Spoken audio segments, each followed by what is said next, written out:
আসসালামু আলাইকুম। আমি শোয়েব দক্ষিণ কোরিয়া থেকে।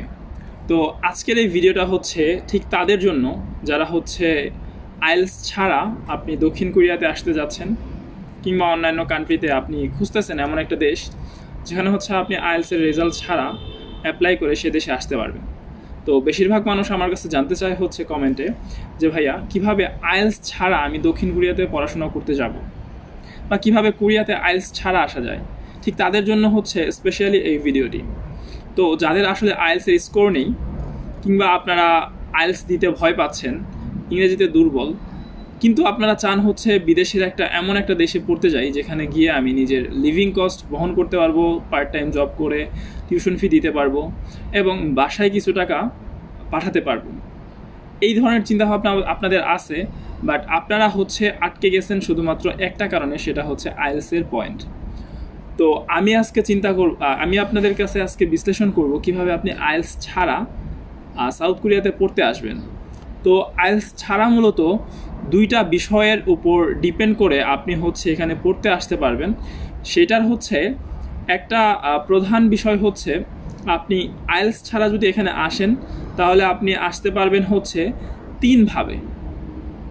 কিভাবে তিনভাবে? তো প্রথম হচ্ছে আপনি এখানে ল্যাঙ্গুয়েজ প্রোগ্রামে আসতে পারবেন। বাট আগেই বলে রাখি, ল্যাঙ্গুয়েজ প্রোগ্রামের হচ্ছে ভিসা রেশিওটা তুলনামূলক কম। মানে আইএলটিএস দিয়ে আসলে যেমন ভিসাটা ভালো হয়, তো আমি জানি না কেন, বাট ইদানিং শুনছি একটু ভালো হয়েছে আগের থেকে। কারণ আমি কয়েকজনের সাথে কথা বলছি, তো কথা বলে যেটা জানতে পারলাম যে না, আগের থেকে আপনার ল্যাঙ্গুয়েজ কোর্সে হচ্ছে আগের থেকে ভালো হয়েছে ভিসা রেশিও। আর তারপরেরটা হচ্ছে আপনি ইউনিভার্সিটিতে সরাসরি আসবেন, তবে সেটা ইংলিশ ট্র্যাকে না, আপনার পড়াশোনার ভার্সনটা হবে কোরিয়ান। তো কোরিয়ান ভার্সন এটা আরেকটা, মানে আপনি পড়াশোনার ভার্সনটাই হবে কোরিয়ান ল্যাঙ্গুয়েজে। আর আরেকটা বিষয় যেটা আছে সেটা হচ্ছে আপনার যে ইএপি প্রোগ্রাম। তো ইএপি এর পুনরূপ হচ্ছে English for academic purpose programme. তো মজার বিষয় হচ্ছে এই ইএপি প্রোগ্রামটা হচ্ছে অনেকটা বেশি ফেমাস। যারা হচ্ছে আইএলটিএস ছাড়া সাউথ কোরিয়াতে আসতে চাচ্ছেন, অ্যান্ড আপনারা এটাও চাচ্ছেন যে আপনি আইএলটিএস ছাড়া আসবেন কিন্তু আসার পরে হচ্ছে ইংরেজিতে পড়াশোনা করবেন, তো তাদের জন্য সবথেকে বেটার অপশন হচ্ছে আপনার এই ইএপি প্রোগ্রাম। তো আসলে ইএপি প্রোগ্রামটা আসলে কোন কোন ইউনিভার্সিটি প্রোভাইড করে? এইটা হচ্ছে শুধুমাত্র একটা ইউনিভার্সিটি প্রোভাইড করে, আর তা হচ্ছে কিয়াংডাং ইউনিভার্সিটি। তো কিয়াংডাং ইউনিভার্সিটি হচ্ছে এই ইএপি প্রোগ্রামটার চালু করছে। তো আপনি আসলে এখানে কিয়াংডাং ইউনিভার্সিটিতে আসতে পারেন ইএপি প্রোগ্রামে। তো মূলত হচ্ছে আমার আজকের এই ভিডিওটা হচ্ছে এই ইএপি প্রোগ্রাম নিয়ে আমি একটু বেশি কথা বলার চেষ্টা করব, কারণ ইএপি প্রোগ্রাম সম্পর্কে অনেক বেশি কমেন্ট আমি ইতিপূর্বে দেখতে পারছি আমার প্রিভিয়াস যে ভিডিওগুলো আছে সেখানে। তো ইএপি প্রোগ্রামটা মূলত আমি এর পুনরূপ বলছি যে ইংলিশ ফর একাডেমিক পারপাস। তো এই প্রোগ্রামটা মূলত আসলে কি, মানে এখানে আপনার কি পড়ানো হবে বা এই প্রোগ্রাম শেষ হওয়ার পর আপনি কি করবেন সে বিষয়ে। তো চলুন এইটা নিয়ে একটু আলোচনা করি। ইএপি প্রোগ্রামটা হচ্ছে কাইন্ড অফ আপনার আইএলটিএস কোচিংয়ের মতো। আপনি যেমন বাংলাদেশে থাকতে আইএলটিএস কোচিং করছেন, কোনো একটা প্রতিষ্ঠানে গিয়ে আইএলটিএসের কোচিং করছেন, তো সেখানে আপনাকে কি করাইছে? যে আপনাকে লিসেনিং করাইছে, স্পিকিং করাইছে, তারপর হচ্ছে রিডিং করাইছে, রাইটিং করাইছে, অ্যান্ড সাথে হচ্ছে আপনাকে ভোকাবুলারি শিখাইছে। এটা হচ্ছে আপনার রাইটিং এবং স্পিকিংয়ের জন্য। তো এইখানেও হচ্ছে কিয়াংডাং ইউনিভার্সিটি ঠিক আপনাকে সেম কাজটা করাবে। আপনি এখানে ইএপি প্রোগ্রামে আসা মানে হচ্ছে আপনি আইএলটিএসের কোচিং করতে আসতেছেন। কেন? কারণ হচ্ছে আপনি আইএলটিএস ছাড়া ইংলিশ প্রোগ্রামে আপনি পড়তে পারবেন না, ইংলিশ ট্র্যাকে পড়তে পারবেন না। সো সেক্ষেত্রে আপনাকে এখানে ওরা আপনি আসার আগে আপনার কাছ থেকে হচ্ছে 2টা আইএলটিএস পরীক্ষার ফি নিবে। মানে 2টা আইএলটিএস পরীক্ষা দিতে যে টাকা লাগে সাউথ কোরিয়ায়, সেই পরিমাণ টাকা হচ্ছে আপনার কাছ থেকে নিবে।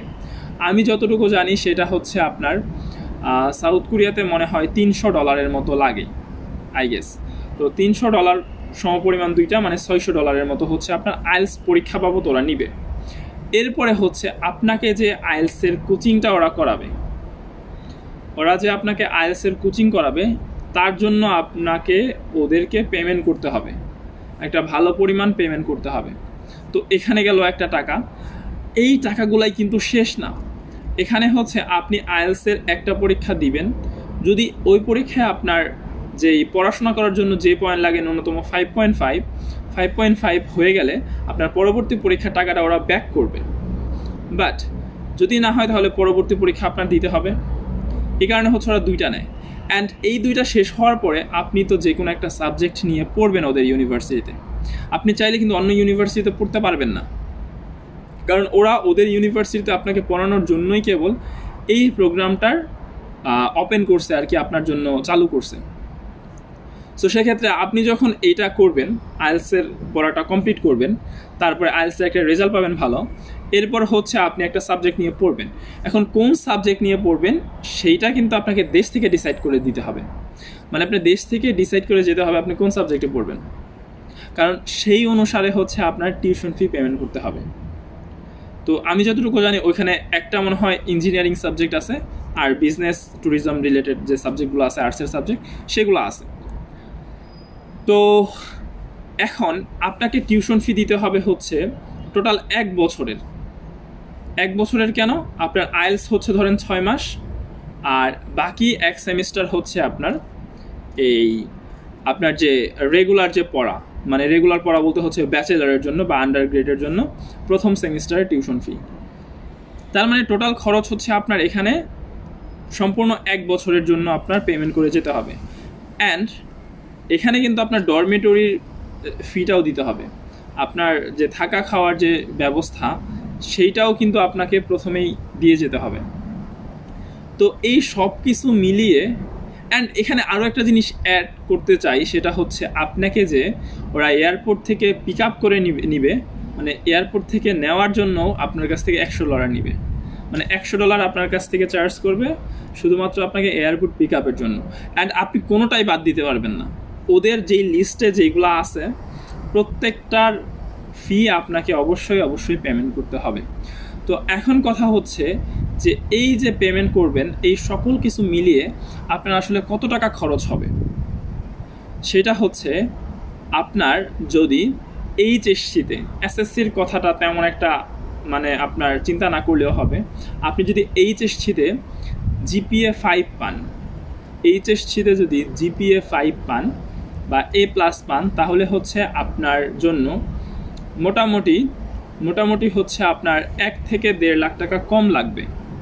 অ্যান্ড যদি আপনি সেটা না পান, জিপিএ 5 না থাকে, তাহলে হচ্ছে 1 থেকে 1.5 লাখ টাকা বেশি লাগবে।